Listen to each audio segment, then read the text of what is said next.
Alors bonjour mesdames, on va reprendre le shiur du Rav Dessler.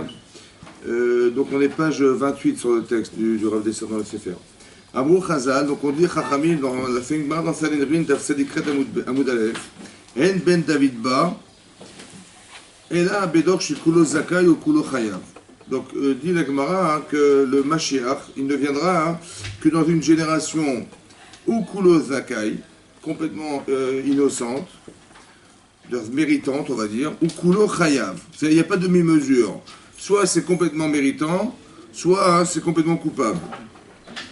Alors le Rav, il explique Zéou biur advarim. Alors qu'est-ce que ça veut dire que le Mashiach ne viendra que dans une génération kulo chayav ou kulo zakai.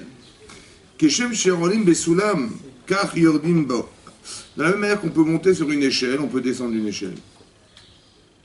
Aïnou, sheim yored adam madrega le madrega. Si quelqu'un il descend d'un échelon à un échelon, il peut de nouveau décider, de la même manière qu'il a décidé de descendre, il peut décider de remonter.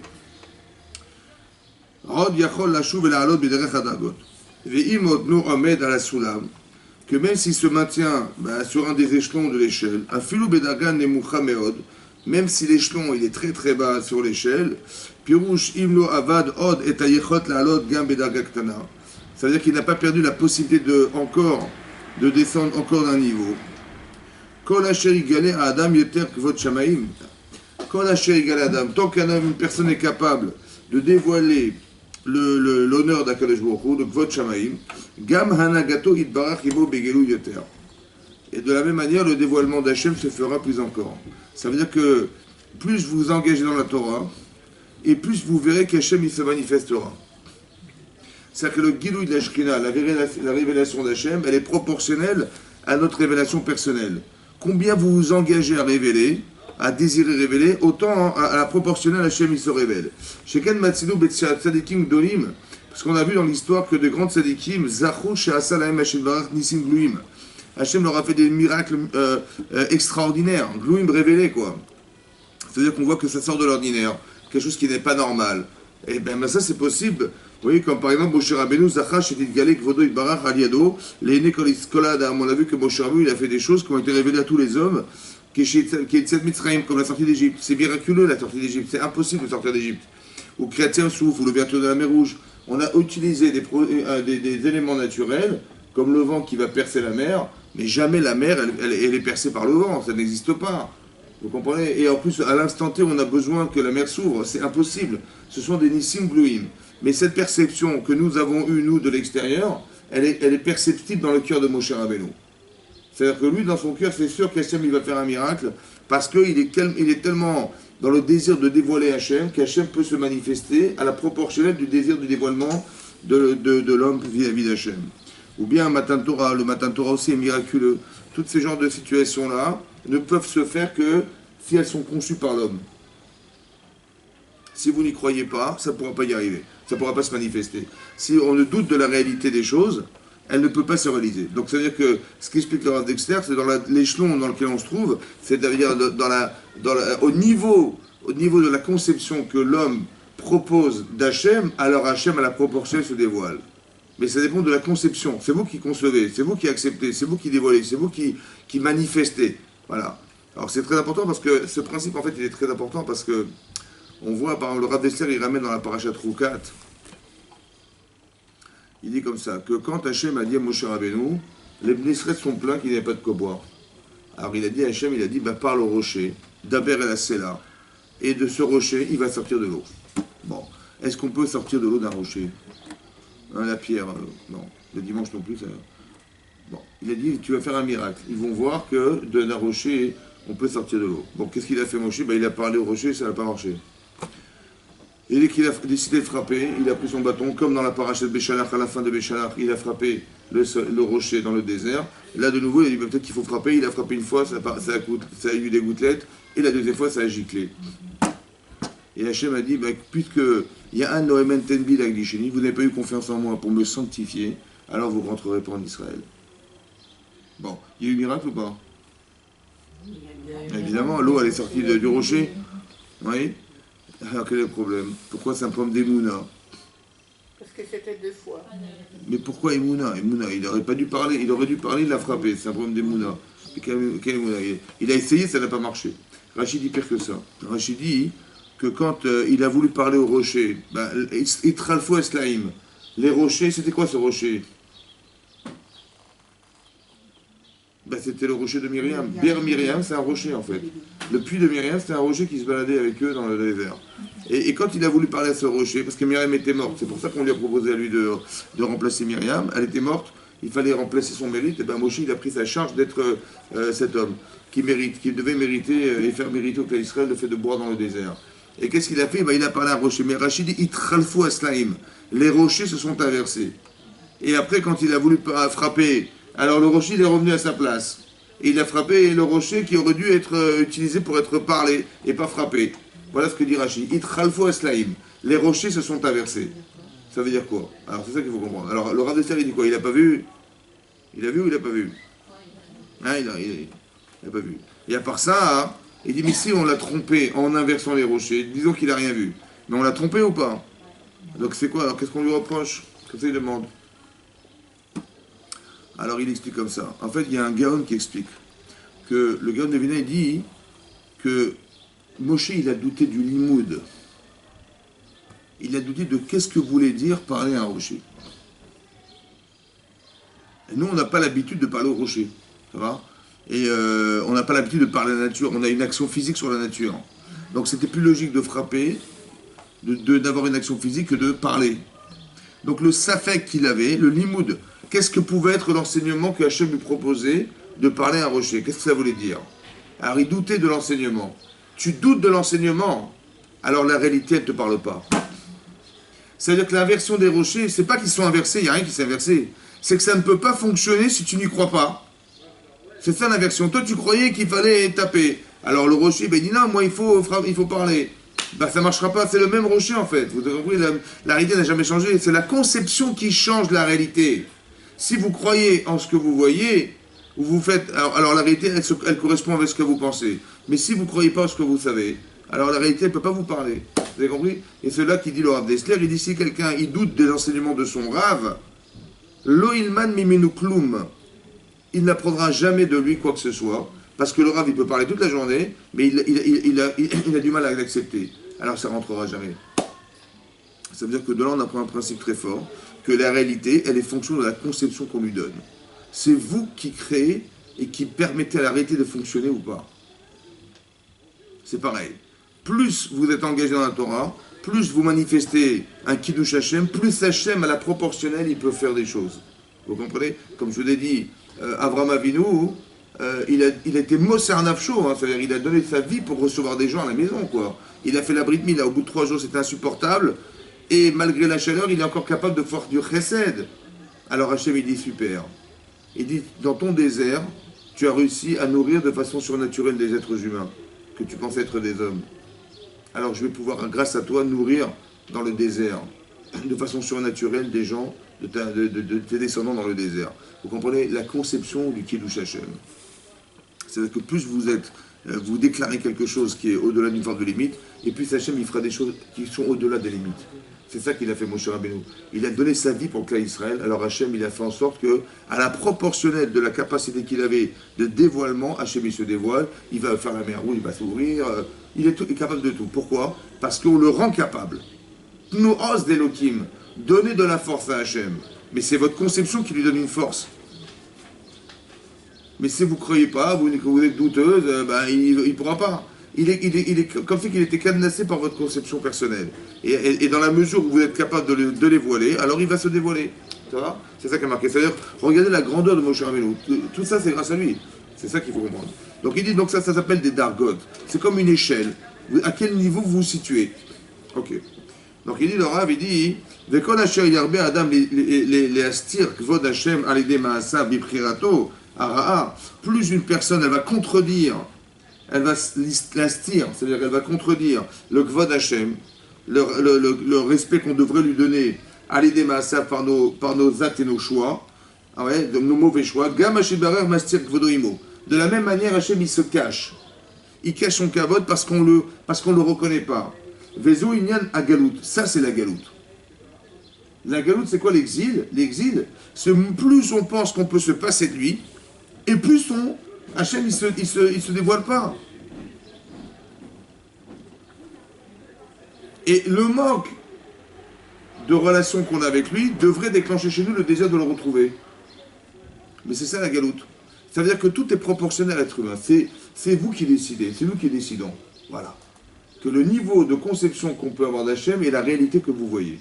Et plus on la conçoit forte, et plus elle se révèle. Et moins on la conçoit, c'est ça, Gilou Shrina Esther Panim.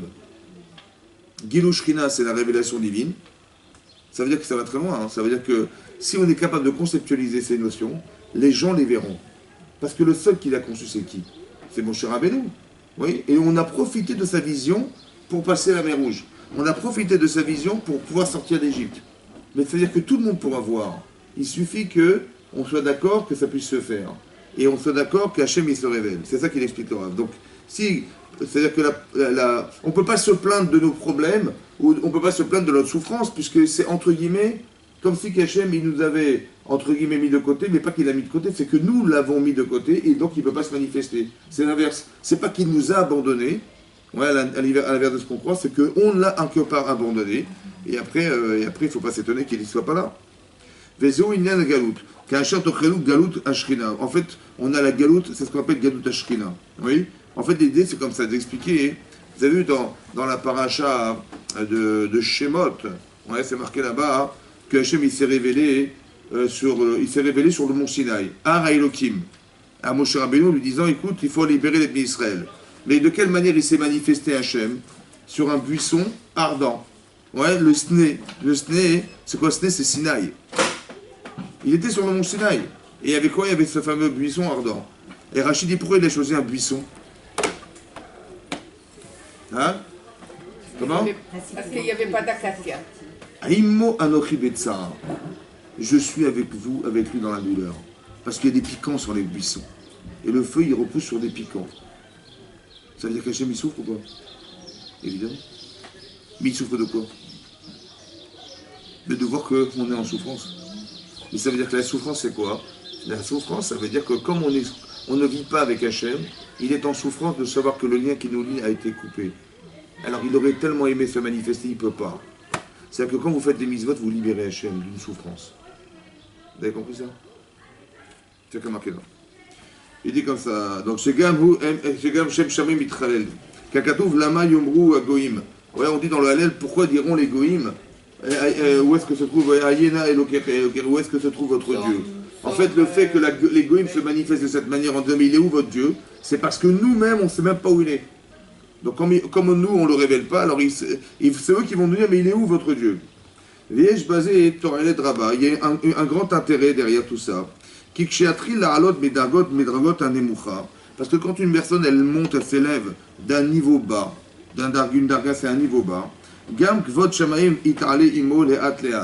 la personne fait en sorte que la révélation divine, elle se fait aussi petit à petit, à la proportionnelle de vos efforts personnels. Dis-moi, moi j'avance petit à petit, il n'y a pas de problème. Ne crois pas qu'il va se passer des grands miracles dans ta vie, mais ça va avancer au niveau que tu conçois. Les hâtes, petit à petit.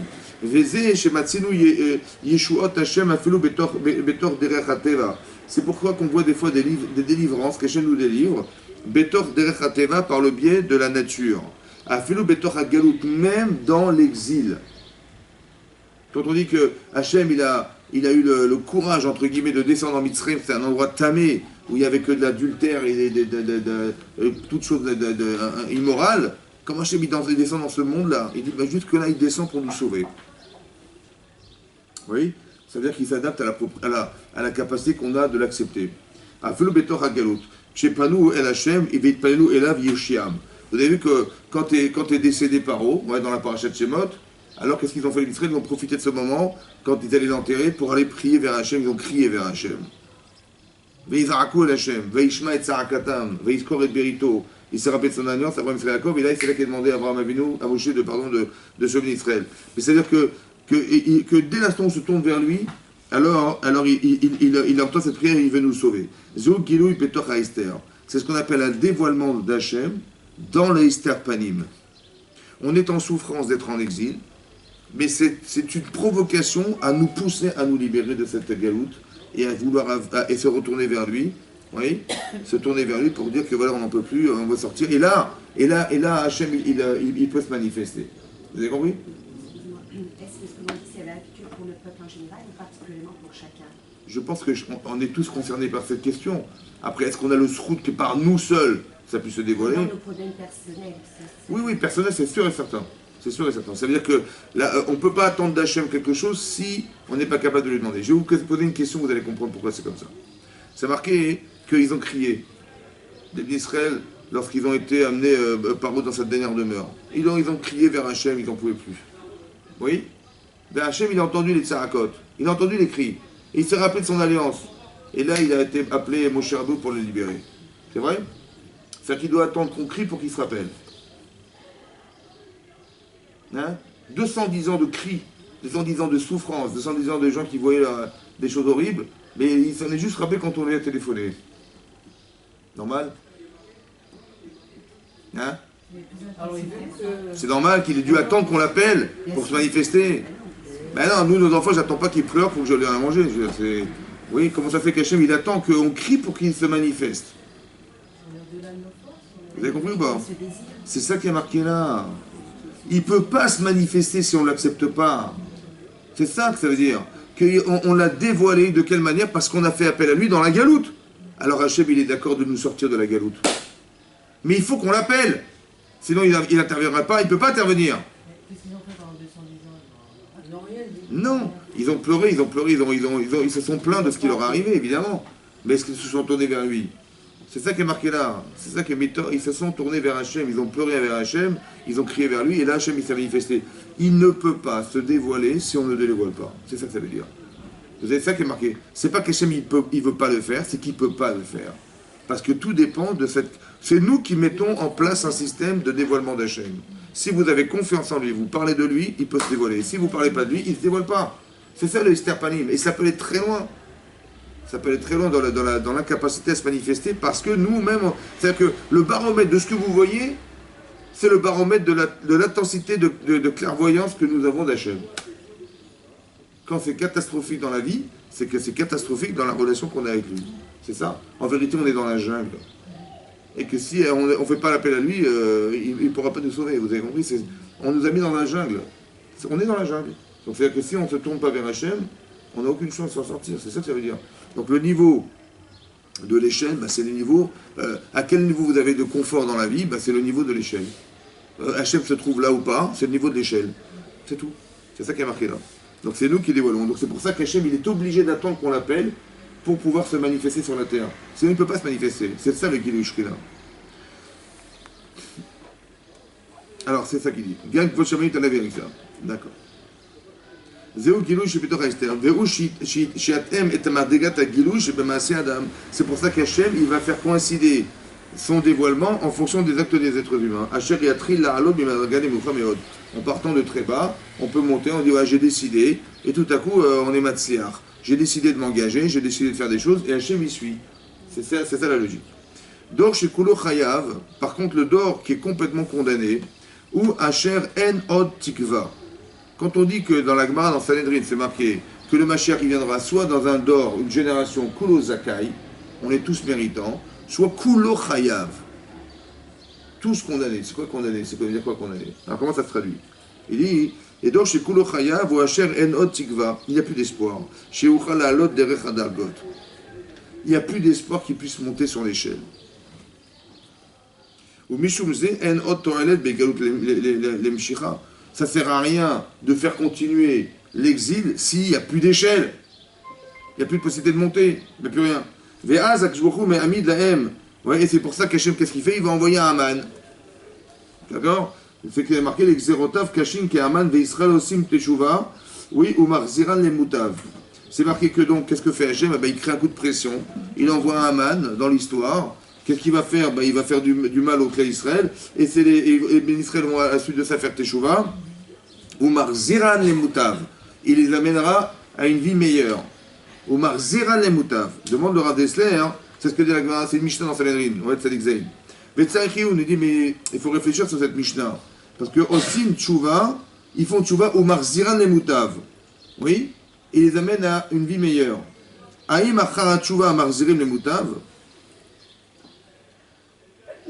Après la teshuva, hein, on est marzir le moutav. Mi marziran. Qui est-ce qui est marzir? Qui est-ce qui les ramène au mieux, à meilleure vie? Qui amène? Akshbochou ou Avdil Akaché Aman? Est-ce que c'est Aman qui les amène à être meilleurs parce qu'ils n'en peuvent plus de la souffrance? Ou bien c'est Hachem? C'est Hachem, mais par l'intermédiaire d'Aman. Oui, mais c'est-à-dire que le truc, qu'est-ce que ça veut dire? Quand on réfléchit, on dit s'il n'y a pas eu Aman, on dit mais qui est-ce qui les ramène à être meilleurs? Est-ce que c'est Aman par la pression qu'il a exercée? On n'a pas le choix, il faut faire teshuva, est-ce qu'on peut faire autrement? On est obligé de faire teshuva, ou bien c'est Hachem qui nous amène à être meilleurs? C'est lui qui crée le meilleur. C'est lui qui rend meilleur. Ou c'est Aman qui, parce que Aman, il a mis la pression, on dit ça ne peut plus durer comme ça, on est obligé de faire teshuva. On se met dans les conditions du meilleur à cause d'Aman. Ou non, on nous a mis dans le meilleur. Parce qu'on a décidé d'être meilleur. Alors attention. Alors il explique, le Rav, il dit comme ça. Avalkach ou Emet. Voilà la vérité. Chez Ksheomed Alehem à cacher qu'Aman, lorsque se tiendra un homme qui est dur comme Aman, qui décrétera des choses horribles contre nous, Nishbar Libam, Bekirbam. Le cœur de ces hommes et ces femmes ont été brisés à l'intérieur. Au Mitpalelim. On a brisé le cœur et ils ont prié. Ve'Hashem Barak Sheroe Shemevakshim Larasot Teshuva. Et lorsque Hachem il voit que les Israël ils veulent faire changer et faire Teshuva, Avaltash Kocham, mais ils sont trop faibles. Mais Alot Besoulam pour monter sur l'échelle. Az ou Barach Marzir Betchouva. C'est Hachem qui est Marziran les Moutav. Vous avez compris? Ça veut dire qu'il y a des situations où on est sur l'échelle. Voilà, on est sur l'échelle, on sait qu'on tient, mais bon, on a fait des erreurs dans la vie. Alors on fait teshuva, mais on est sur l'échelle. Alors c'est nous qui décidons et c'est nous qui montons, et ça dévoile Hachem. Mais quand il n'y a plus d'échelle, Kulo Chayav, il n'y a plus d'échelle.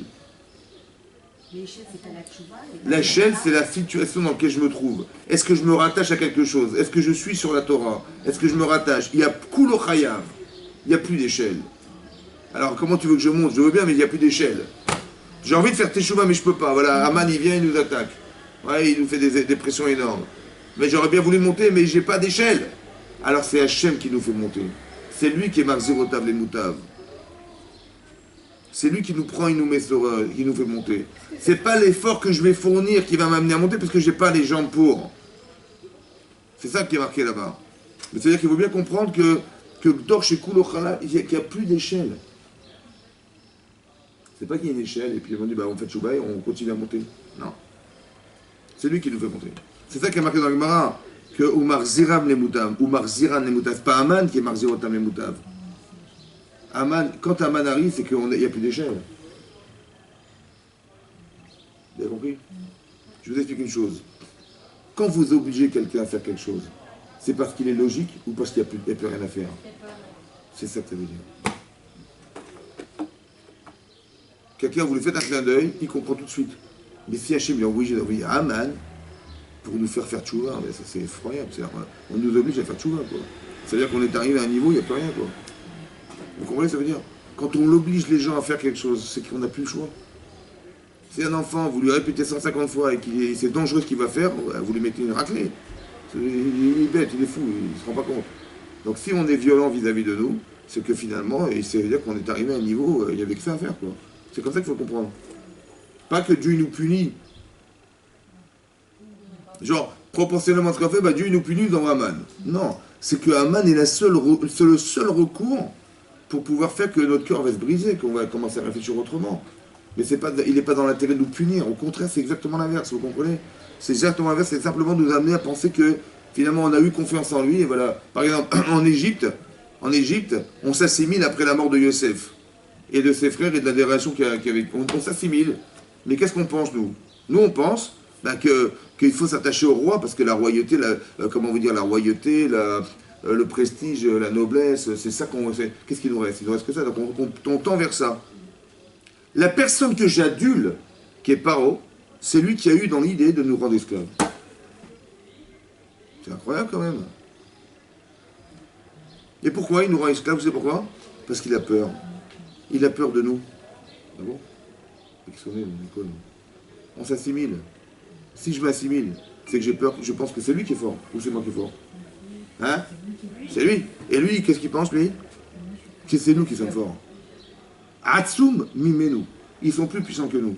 Abban et Trakemalo. On va devoir s'agir contre lui, parce qu'un jour, ils vont nous sortir d'Égypte, un jour, ces gens-là. Tu sais comment? Un jour, on va nous faire la guerre, notre voisin il va nous faire la guerre, il va s'associer à nos ennemis, il va nous faire la guerre, et il va nous sortir d'Égypte. Il est fort, quand même. Comment il a cru Comment il s'est inventé un scénario aussi fou que de croire qu'on allait lui faire la guerre alors qu'on n'est rien? Alors que nous, au contraire, nous, on est dociles, on s'assimile, donc on se mêle à la population, à la culture. Hein. Et lui, il a peur de nous, c'est logique. Vous avez compris quoi? La pression organisée. Quand il dit, mais vous êtes plus puissant que moi, hein, qui c'est qui parle? Mais on n'est pas plus puissant que lui, on est plus faible que toi. C'est incohérent ce qu'il est en train de dire Paro. Qui c'est qui parle dans sa bouche? C'est Hachem qui dit, mais vous n'avez pas honte, c'est vous qui êtes fort. Vous êtes plus fort que moi, c'est-à-dire qu'il est en train de dire, mais ta force, pourquoi tu lui donnes? Et toi, tu as une force de mitzvot qui est extraordinaire. Et qu'est-ce que tu fais avec? Mais tu dis, mais moi, je ne suis rien avec lui. Je prends le char, hop, je le vois à Perrault, je dis, mais c'est toi qui es fort. Et ben, qu'est-ce qu'il fait avec lui? Ben, il nous rend esclaves. Et vous allez voir que dans l'histoire, à chaque fois qu'on a lâché la Torah, on nous a rendus esclaves. Mais par qui? Par ceux qu'on a adulés. C'est lui qui est fort. Moi, je suis rien, moi. Qu'est-ce qu'on est, nous? Et c'est lui que tu crois qui est fort qui va te rendre esclave. Il va vouloir te détruire. C'est effroyable. Hein? Mais oui, c'est ça que ça veut dire. Donc c'est à travers le discours, vous entendez, à travers le discours politique, vous allez comprendre que c'est Hachem qui est derrière. Je sais pas moi, Ahmadinejad, il est roi d'Iran. Bon, qu'est-ce qu'il fait, monsieur? Ben, il dit, voilà, il va à l'ONU, et tout le temps quand il parle à l'ONU, il parle que d'une seule chose, il dit, je veux détruire Israël. Voilà, et Hitler, il n'a pas fini son travail. Voilà ce qu'il dit, mais c'est fou, tu viens à l'ONU, mais parle d'autre chose. Et il dit, voilà, la bombe atomique. Ben, il se met à dos toute l'Europe, il se met à dos, on va lui faire des boycotts, des machins, tais-toi, fais ta petite bombe de côté, c'est tout. Non? Et c'est le président de la République, c'est pas un clochard qui est venu à l'ONU qui a dit, c'est normal ça? Hein? Ça veut dire quoi ça? Mais c'est Hachem, c'est sûr que c'est Hachem. Il nous fout la pression. Parce que s'il ne peut pas la bombe atomique, qu'est-ce qu'on va devenir? Vous avez compris? Hein? Bouger plus que ça depuis toutes ces générations. Ouais. Depuis toutes ces tribulations qu'on a vécues. Pourquoi on en est toujours au même point? C'est-à-dire qu'au même point? On est toujours à pouvoir faire, tu vois, sinon on lâche ça. Ben oui, mais c'est sûr. Ça veut dire que mais le Mashiach reviendra d'après ça, que si on est Kulochai Zakai, c'est-à-dire on mérite qu'il arrive, ou alors on n'a plus des chaînes, il n'y a plus rien, on crie vers Hachem, on ne peut plus se lever, c'est Hachem qui va nous lever avec le Mashiach. Je pense qu'on tend plus vers cette direction que l'inverse. Hein. On n'est pas Kulozakai. On a vu le taux d'assimilation et le taux de machin, et qu'on descend de Madrigal chaque génération, on a du mal à croire qu'on va être Kulozakai. Hein. Là, on est rue Henri Murger. Non, où est-ce qu'on est? Ben, c'est ça. Ben, en fait, la pression extérieure est révélatrice de notre niveau. C'est ça que je vous explique. Que la galoute, l'intensité de la galoute, elle est révélatrice de combien on veut ou on ne veut pas. Ah oui. Mais je pense que quand vous faites teshuva, vous créez quelque chose. Et ça influe forcément sur les gens. On crée une atmosphère, on crée un désir, on crée quelque chose. Là-bas aux États-Unis, il va sortir d'une, je sais pas quoi, d'une boîte de nuit, il va dire, bah tiens, mais j'ai envie de. Ou il va dire, tiens, j'ai envie d'aller à la synagogue. On comprend rien. Parce que vous avez fait une mitzvah et ça crée un courant qui lui donne envie d'aller à un shiur. C'est des vases communicants. Hein? Ouais, c'est des vases communicants. Parce que le Rav Dessler, ailleurs, il explique, le Nefesh HaChaim aussi dit comme ça. Que par exemple, il explique, mais comment c'est possible que les Hashmonaïm, les Maccabim, ils étaient une dizaine d'hommes, et ils ont fait faire tchouva tout à Israël. Comment c'est possible? Et ils ont gagné la guerre, et ils ont fait des... Comment c'est possible? Ils ont gagné la guerre contre 40 000 hommes qui étaient l'armée grecque. Et c'est pas proportionnel. Alors il dit comme ça. Il dit comme ça. Il dit qu'en vérité, la Neshama, c'est Hachem. Et elle se divise comme une toile d'araignée, ça va, entre nous. Ça veut dire qu'on a tous la même source, c'est Hachem. La Neshama, elle est rattachée à Hachem. Oui? Donc il y a Hachem, et ça se ramifie comme ça. Alors il dit comme ça.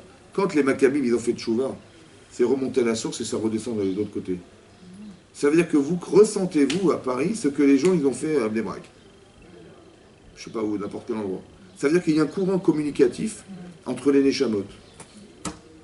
C'est comme ça qu'il explique qu'on est influencé par les autres. Comme la télépathie ou des choses comme ça. Une personne elle peut ressentir quelque chose qui n'est pas sur place. Parce que la Neshama est rattachée. Quand on dit qu'il faut faire Teshuvah Ad, qui c'est à Kavod, et on fait Teshuvah jusqu'au qui c'est à Kavod, jusqu'au trône céleste. Ça veut dire quoi? C'est la source.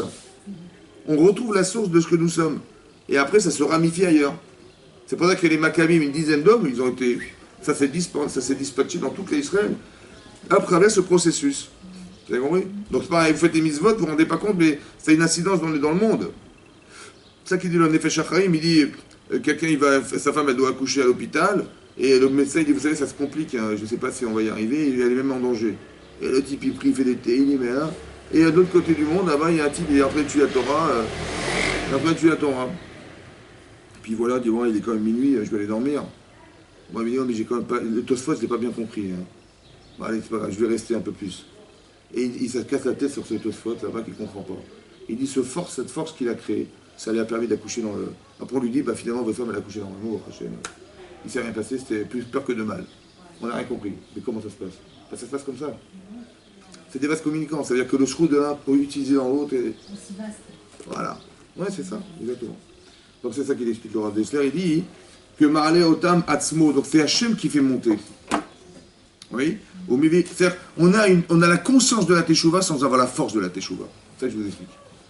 On a la conscience qu'il faut que ça change, donc on n'arrive pas à avoir les moyens physiques de le réaliser. Ce désir-là, c'est lui qui porte. Ouais, c'est ça qui est marqué. Oui, c'est ça qui est marqué.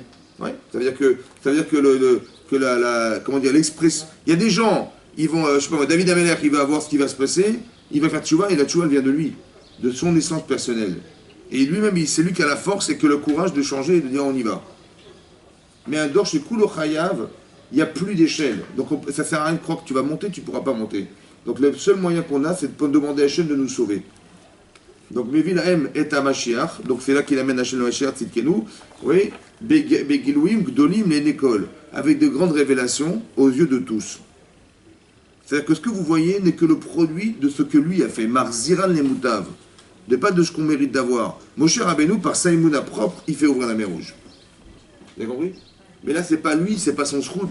Par son shrout, Avraham Avinu, il arrive à nourrir des millions de personnes dans le désert. C'est le résultat de ce qu'il est devenu Avraham Avinu. Ça va? Mais là, nous, il n'y a plus d'échelle. Donc ça veut dire quoi? C'est que ce que vous allez voir, ce qu'on pourrait voir, c'est que Hachem va envoyer le Mashiach, mais c'est qu'elle est la résultante de ce que nous, on a simplement brisé notre cœur, et comme on est comme des bébés qui sont dans un berceau, on pleure d'avoir faim. Qu'est-ce qu'on peut faire? Ma maman, elle vient, elle prend son biberon, elle lui donne. Je veux dire, on nous sauve à part l'intermédiaire. Le Mashiach n'est que le révélateur de notre impuissance. C'était le seul moyen de révéler au monde entier qu'Hachem... On est arrivé, c'est comme la Gemara dit, comme le Midrash dit qu'on est arrivé au même tête Charitouma en Égypte. Ouais, on est arrivé au plus bas de la même tête Charitouma, et là Hachem il envoie Moshe Rabbeinu. Il fallait surtout pas qu'on arrive au 50e. Yatsu Pechit Pazon. On s'est empressé de sortir parce que pour ne pas atteindre ce niveau-là de Touma du 50, le 50 c'est terminé. Il n'y a plus d'échappatoire. Donc il fallait qu'on sorte vite, ça va? C'est un peu la même idée, il n'y a plus d'échelle. Mais c'est quoi ici les mêmes têtes Charitouma? On a expliqué que la Touma, c'est quoi la Touma? Vous voyez, on avait dit que la Touma, c'est l'état de ce qui est mort. La Touma, c'est l'état de ce qui est mort. Quelqu'un qui décède, il est tamé. Quelqu'un qui dort, il est tamé. Ouais. C'est-à-dire que le manque d'objectivité, le manque d'objectif dans la vie, pardon, le manque de réalité, le manque de sensibilité, le manque de... Tout ça, c'est de la mort. C'est ça, c'est la Touma, ça. Quand on faute, on devient tamé, parce qu'on devient insensible. C'est de la Touma, c'est mettre. Même tête Shahari Touma. Il y a l'échelle, vous savez quoi? C'est quoi l'échelle? C'est ça l'échelle. Il y a une échelle, il y a 49 échelons. On est tout en bas. Mais c'est quoi tout en bas? Ça veut dire quoi? Ça veut dire que mentalement, moralement, on n'y croit plus. Quand vous leur dites, mais vous allez sortir, il dit, mais c'est une blague. De quoi tu parles? On est arrivé à une telle déchéance morale, oui, avec l'acharnement, et on était tellement accablés, et ça fait des années qu'on est comme ça, et qu'on est né comme ça, et nos parents, ils étaient aussi esclaves dans leur vie. Il y a un tel désarroi, une telle déchéance morale dans ce que nous vivons, que notre cerveau, notre conscience, elle ne croit plus en rien, vous comprenez? C'est ça qui se passe. Et donc on est au plus bas on ne se sent plus d'espoir. Alors si on arrive à dépasser ce degré-là, il n'y a plus d'échéance possible. On ne pourra plus sortir d'Égypte. C'est-à-dire on va sortir d'Égypte. Hein. Un jour on va nous libérer d'Égypte. Mais dans notre tête, qu'est-ce qu'on sera? On sera des esclaves à jamais. On sera toujours soumis comme des esclaves, sans avoir de ressort. Et c'est impossible. Mais ce que fait Hachem par contre, des fois il nous place dans une situation de déchéance pour créer quelque chose. Je vais te libérer de tes 49 degrés de Touma. C'est-à-dire que je vais te libérer au maximum de toi. Vous avez compris ce que je veux dire? Et là, la reconnaissance, elle est infinie. Parce qu'on est arrivé juste avant de sortir. Et là, Hachem, il nous libère de là. Wow. C'est comme un type, il est dans un ravin, il voit la branche sur laquelle il se tient dans un ravin, elle va craquer, et l'autre, il lui prend le bras, il le lève. Vous avez compris? Il y a une reconnaissance infinie, parce qu'on était au précipice de nos vies, quoi. Et là, on nous sauve la vie. C'est ça qui fait Hachem. Mais il ne nous a jamais tombé. C'est ça que ça veut dire. C'est-à-dire que la proportion de la capacité que nous avons de le révéler, en se disant, mais quand vous dites, mais c'est Minash Shamaim, dans vos vies de tous les jours, vous dites, il m'arrive quelque chose, mais c'est Minash Shamaim. Hachem, il a organisé que ça puisse l'être Minash Shamaim. Pour que vous puissiez avoir un dévoilement et que lui, ça lui permet de réagir. Il crée des situations, si je les vois ou je ne les vois pas, ça va tout changer. Si je les vois, alors je vais constater quelque chose qui va me remettre en question et qui va permettre de dire c'était lui. Et comme j'ai dit que c'était lui, alors il va pouvoir se manifester pour moi. Il faut pouvoir les voir, on n'a pas tout ça. C'est pour ça qu'il faut tous aller voir un opticien, un ophtalmologue. Sans lunettes. Hein? Ah, bien sûr. À quoi ils servent les cours? À quoi ça sert un cours? C'est d'avoir des bonnes lunettes. Maintenant que vous savez, vous pouvez voir. Comment? Le shroud de voir, c'est le shroud de savoir. Si vous savez, vous ne pouvez pas dire que je ne savais pas. Maintenant que je sais comment Hachem se manifeste, et je l'ai vu que c'était comme ça. Ah, c'est exactement comme c'est marqué dans la Torah, c'est bizarre. Maintenant, est-ce que c'est pas, on a besoin de ce shroud, c'est pas un cadeau gratuit, c'est gratuit. Je n'ai pas compris. Le shroud, écoutez, vous avez fait l'effort d'étudier, d'accord? Vous avez ce mérite de savoir. Maintenant, ce mérite, c'est des lunettes. Écoutez-moi bien, il est marqué comme ça, écoutez-moi bien. Il est marqué Yesharim Darkei Hashem. Yesharim. Darkei Hashem. Les chemins d'Hachem, ils sont Tzadikim Yelchubam. Ouais. Les tzadikim, ils se déplacent dans ces chemins. Poshim, les fauteurs, ils cachelou bam. Ils trébuchent dedans. Dans les mêmes. Attends, c'est pas possible. C'est droit. Si on vous dit, vous cherchez la poste, eh bien écoutez madame, le bâtiment jaune, c'est la poste. Tout droit. On peut se tromper? Comment le rachat, il est nirchal dans un chemin droit? Comment c'est possible? Parce qu'il ne sait pas qu'il n'est pas droit le chemin, il est droit le chemin, c'est lui qui le voit tordu. Mais la conception, c'est l'homme qui la voit. Si vous avez écouté la Torah, vous allez commencer à comprendre que ça se marche, c'est droit. Le même chemin que vous voyez droit, lui le voit tordu. La Gemara dans Rayot, elle dit, c'est quoi le passage là-bas, il dit, on va amener un corban de Pessah. Bon, c'est quoi le corban? C'est de l'agneau grillé. C'est bon quoi? Bon, et tu lui dis, ah, c'est bientôt Pessah, l'agneau grillé. Et l'autre il va dire, ah mais c'est Pessah, c'est la fête de Pessah, on va pouvoir amener un korban Hachem. Vous avez compris la différence? C'est le même korban, c'est le même endroit, c'est le même parfum, tout pareil. L'autre dit, ah on va bien manger. Et l'autre il va dire, le même chemin, vous avez compris, c'est incroyable, c'est le même chemin. Le même chemin.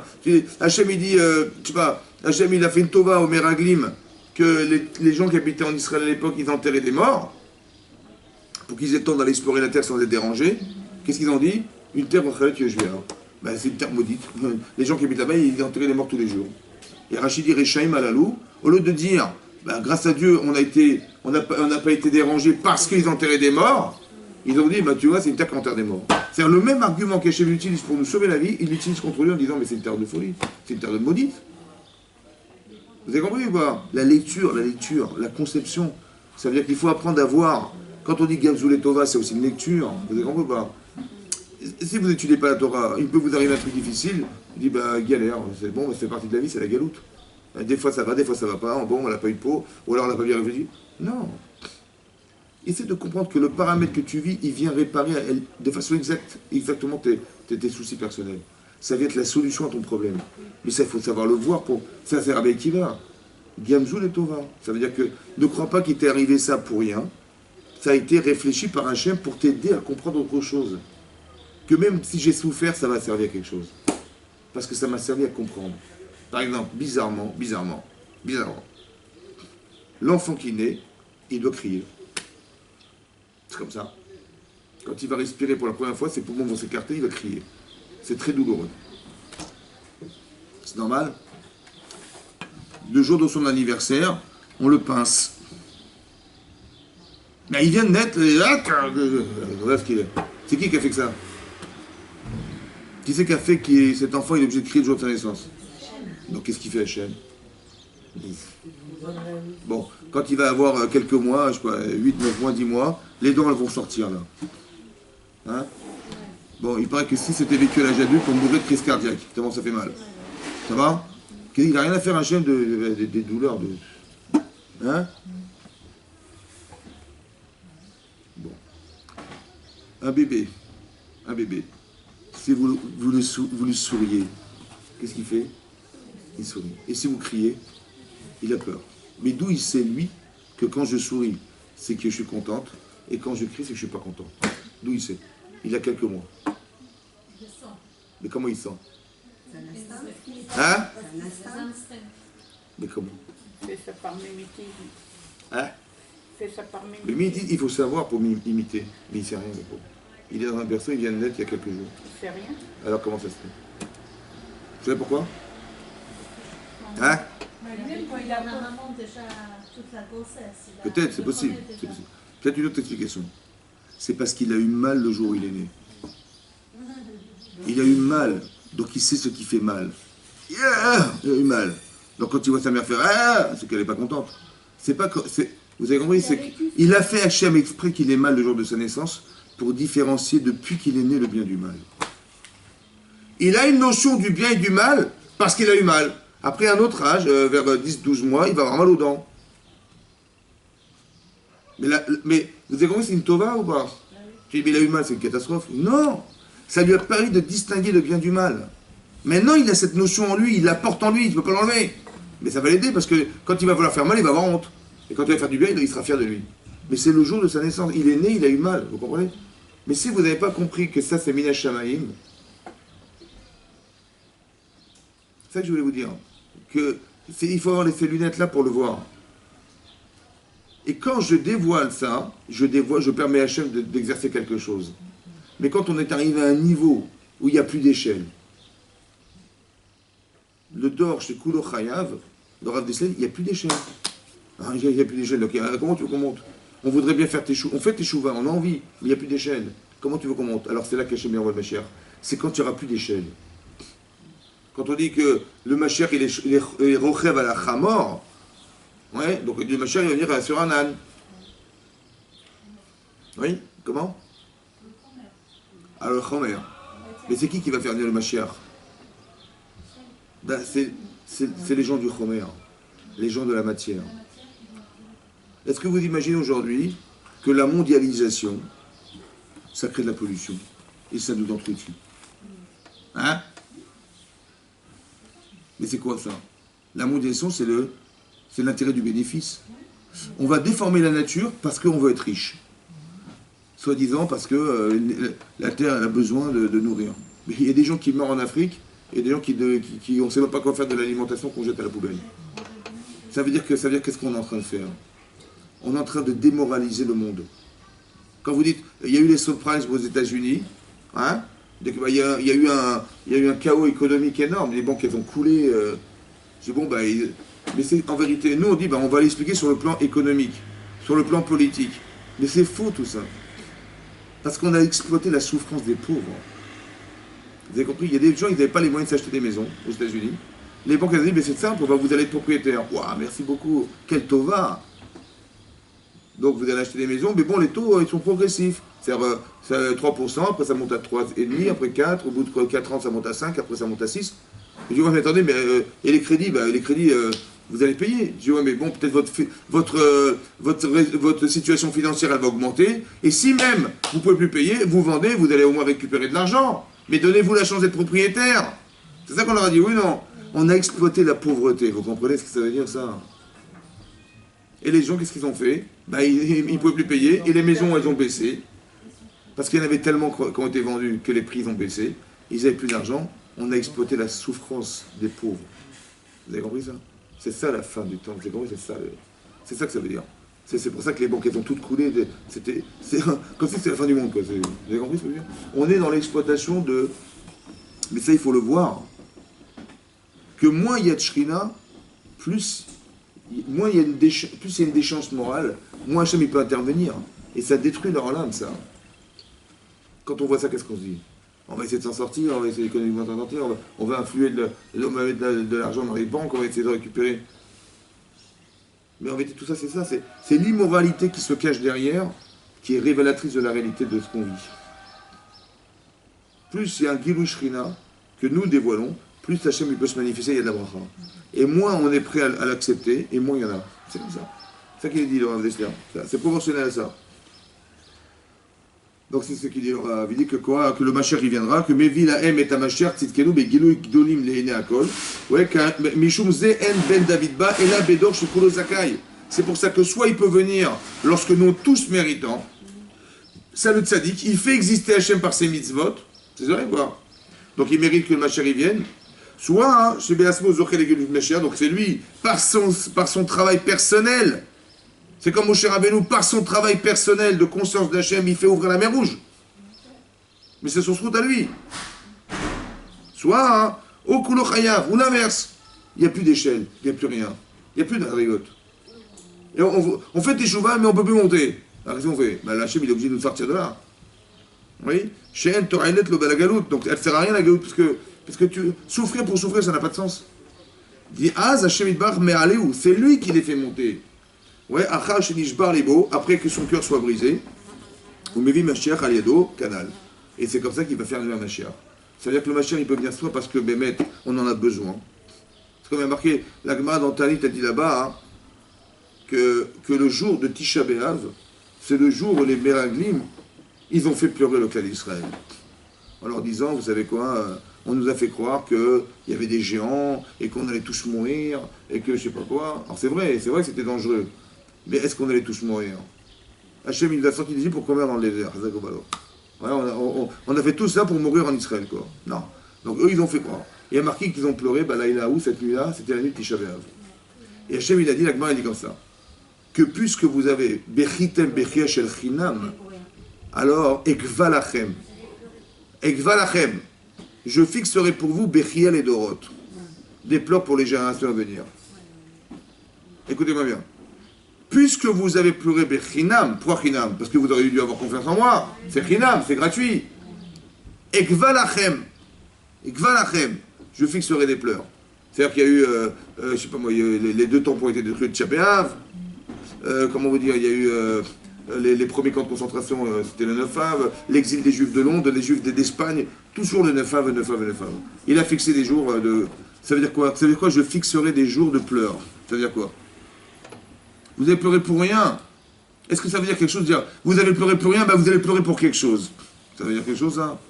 Hein? Voilà, je vais détruire le Betamigdash, vous allez pleurer pour quelque chose. Mais c'est qui l'a détruit? C'est pas lui qui l'a détruit, c'est nous qui l'avons détruit. Donc ça veut dire quoi? Vous allez pleurer pour quoi? Je fixerai des pleurs. Hein? Mais je fixerai, on n'a rien fait encore. Vous avez pleuré pour rien le jour de Tisha B'Av. Je fixerai dans l'histoire. On n'a rien fait encore. Je fixerai. Il y aura des périodes, vous allez voir que ça va se détruire, ça va se...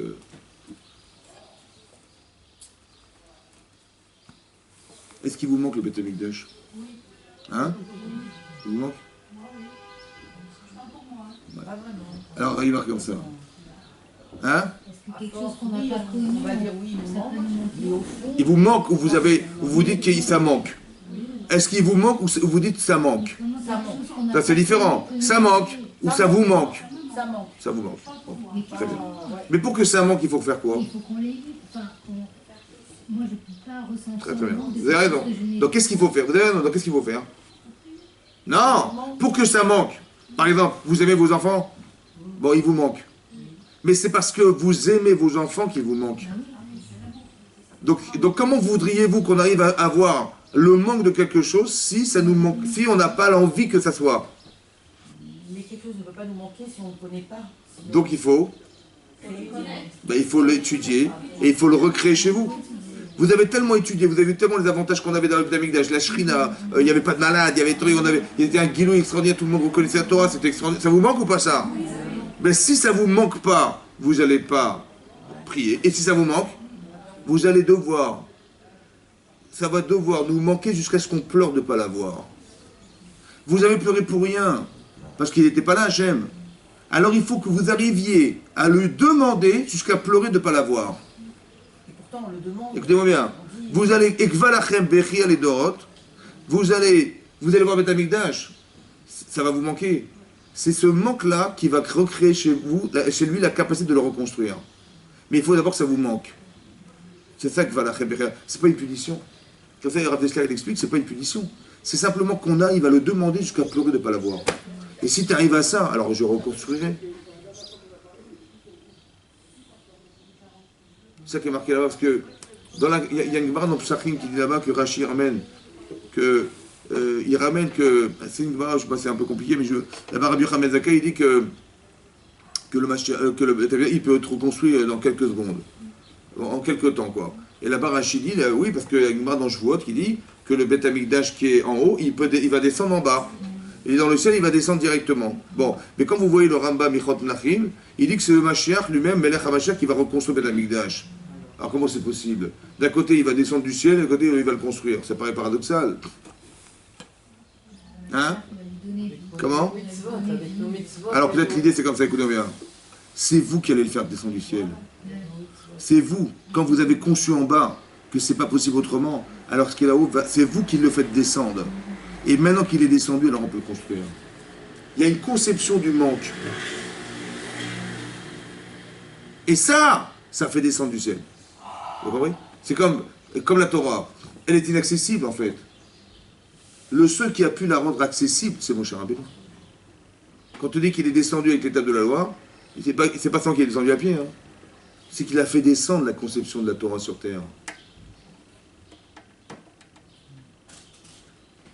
Par exemple, c'est marqué que la Gemara dans Sota dit là-bas que Yosef, avant de sortir, la veille de sa sortie de prison, le malach Gabriel, il lui a appris 70 langues.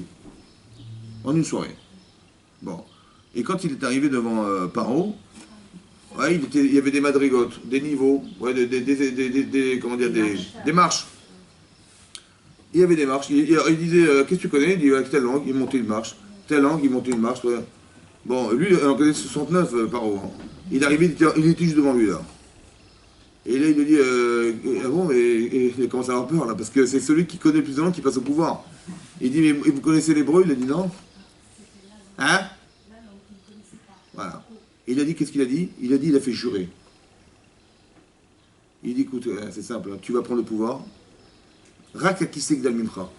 Mais quoi? Mais tu jures, mais jure-moi que tu n'as pas, que tu ne dévoileras jamais que tu connais une langue de plus que moi. Il a accepté. Maintenant, pourquoi il a fait jurer? Mais attends, il connaît 69 langues. Mais va apprendre l'hébreu. Et laisse-le en prison, apprends l'hébreu, c'est bon, t'es tranquille. Pourquoi il a fait jurer? Parce qu'il ne pouvait pas apprendre l'hébreu. Parce que l'hébreu est inaccessible. Il n'y a pas de Torah. Les seuls qui ont reçu l'hébreu, c'est qui? C'est ça, c'était Adam, Noach, Shem, Abraham, Israël, Yaakov, c'est qu'eux qui connaissaient, c'est tout. Ceux qui ont été dans la chaîne chelette de la Torah, c'est les seuls. La Torah n'est pas accessible. Donc le langage de la Torah n'est pas accessible. Donc comment vous voulez qu'il apprenne l'hébreu par où? Il ne peut pas. C'est inaccessible, vous avez compris pas? On l'a fait descendre sur la terre. Ça veut dire qu'on l'a rendu possible. C'est ça que ça veut dire. Donc quand vous faites les chouvas, vous rendez possible, à la mesure de ce que vous êtes, le dévoilement d'Hachem dans le monde.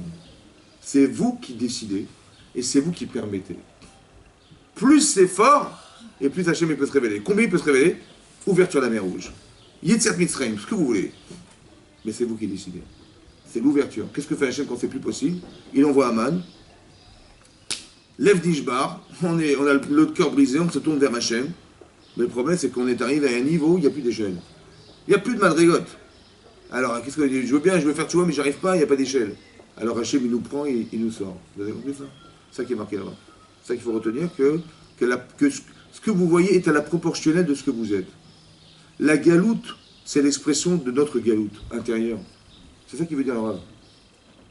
Que si on souffre de ce qu'on vit dehors, et qu'on a la nostalgie, quand on étudie la Torah, où on voit le nar, de ce qu'ont vécu, nous on n'a pas vécu, ça doit créer un paradoxe.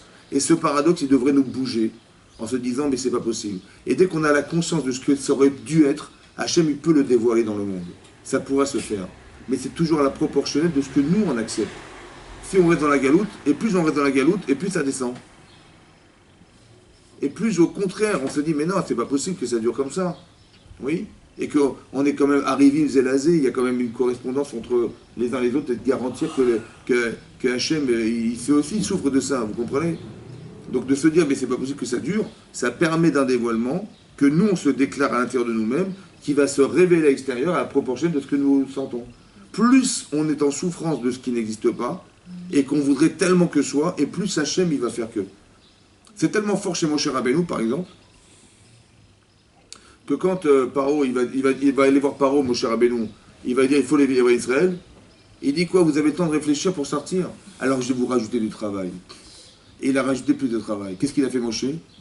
Il dit, Lama Reota la Hamazé. Vous avez vu quelle audace il a eu de dire à Hachem? Lama Reota la Hamazé. Tu as fait du mal à ce peuple. Lama Shalartani, pourquoi tu m'as envoyé?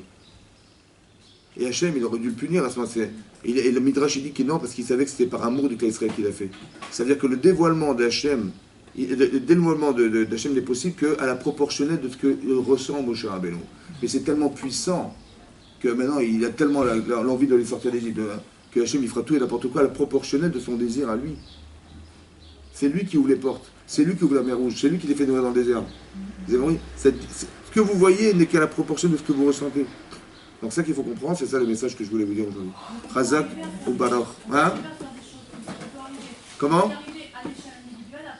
Il y a l'échelle individuelle ou collective. Ou alors que quand c'est collectivement impossible, alors Hachem il libère. Par lui-même. Razak.